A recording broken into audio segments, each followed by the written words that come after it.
Geoffroy Caillé, rédacteur en chef du Figaro Histoire. Le 29 mai 1453, Constantinople tombait aux mains des Ottomans après 55 jours de siège. Le Figaro Histoire fait le grand récit de cette bataille épique et retrace l'histoire tumultueuse de l'Empire byzantin. Le Figaro Histoire, 1453, les derniers jours de Constantinople, en vente chez votre marchand de journaux.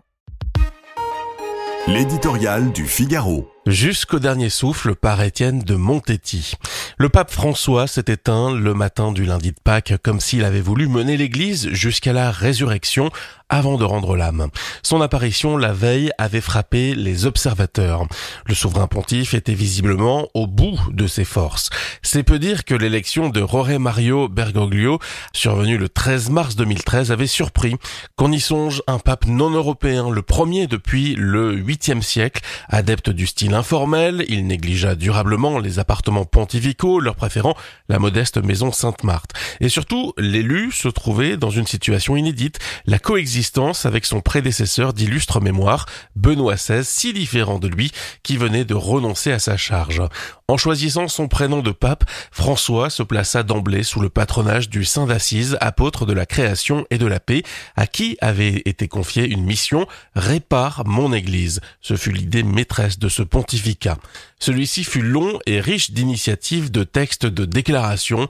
Il reviendra aux historiens d'en dresser le bilan, tant la profusion en rend la lecture difficile. Ainsi, il s'attela vigoureusement à la réforme de la curie, plaidant pour la collégialité synodale. Mais cet homme jovial gouverna aussi d'une main de fer. Le choix des cardinaux qui éliront son successeur porte largement sa marque.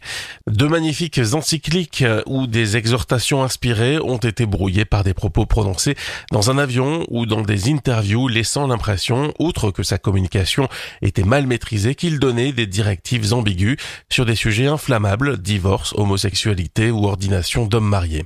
Sur bien des dossiers pourtant, sa parole prolongeait l'enseignement de ses prédécesseurs. Il dénonça lui aussi, et sans mâcher ses mots, la dérive économique et philosophique contemporaine, résumant la misère moderne d'un mot choc, culture du déchet, autrement dit, abandon des pauvres, rejet des enfants à naître, des personnes en fin de vie. En bon jésuite, François employait souvent une méthode d'action déroutante pour les fidèles, lançant des pistes usant la casuistique, le cas par cas. Pour ainsi dire, une pastorale du ballon d'essai, parfois aussi difficile à comprendre que son aversion pour le rite traditionnel. Comment le résumer, ce progressiste était aussi un classique qui ne dédaignait pas les élans iconoclastes. D'emblée, François avait rêvé à voix haute d'une église qui se préoccuperait des périphéries existentielles.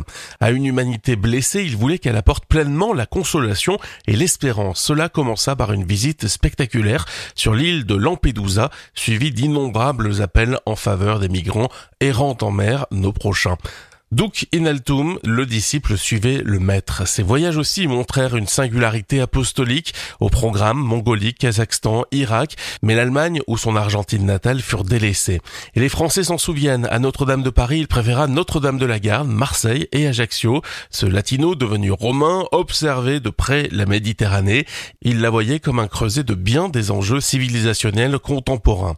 Est-il parvenu à réparer l'Église? Du moins, cet homme à la voix prophétique s'est-il forcé de secouer énergiquement une maison qu'il jugeait assoupie, une situation à laquelle l'infatigable veilleur de Dieu, même affaibli, ne s'était jamais résigné. Geoffroy Caillé, rédacteur en chef du Figaro Histoire. Le 29 mai 1453, Constantinople tombait aux mains des Ottomans après 55 jours de siège. Le Figaro Histoire fait le grand récit de cette bataille épique et retrace l'histoire tumultueuse de l'Empire byzantin.